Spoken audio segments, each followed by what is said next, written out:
On the outskirts of Burkina Faso's volatile northern region, in a remote and dangerous area near the Malian border, early May 2025, multiple army convoys were ambushed simultaneously by heavily armed insurgents.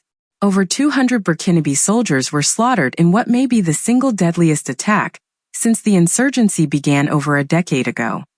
The attackers knew the terrain. They knew the timing. They struck with precision, then vanished. As the nation mourned, questions echoed across the Sahel. Who did this? And why wasn't it stopped? Initial intelligence points to jihadist groups operating across Mali, Niger, and Burkina Faso. Groups like ISJS and JNIM, both thriving in the chaos left behind by weak borders and broken promises.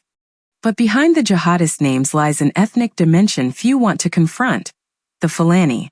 Not every Fulani is a terrorist. That is clear. But across West Africa, Fulani militants, radicalized, armed, and mobile, have increasingly played key roles in attacks on both civilians and military targets. The Fulani are one of the largest ethnic groups in Africa, spread across 20 countries.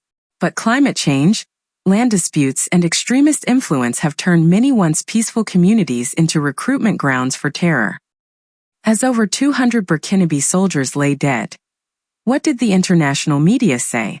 Practically nothing. When similar tragedies strike in Europe or the Middle East, cameras roll and headlines scream.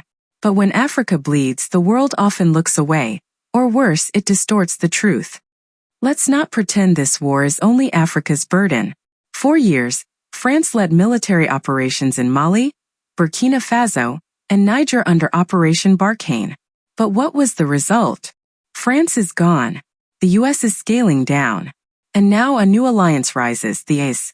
Mali, Niger, and Burkina Faso, united by pain, forged by resistance, led by soldiers turned statesmen like Captain Ibrahim Traoré.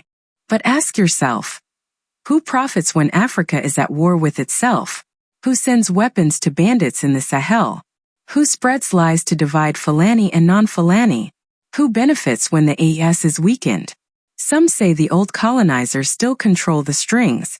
Others say corrupt elites within betray their own people.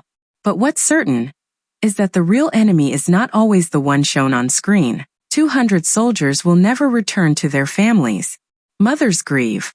Fathers weep. Children grow up without heroes. Yet their sacrifice must not be in vain. We honor them not just with silence but with action, with truth, with unity, with a commitment to build a Sahel where life is valued and sovereignty respected.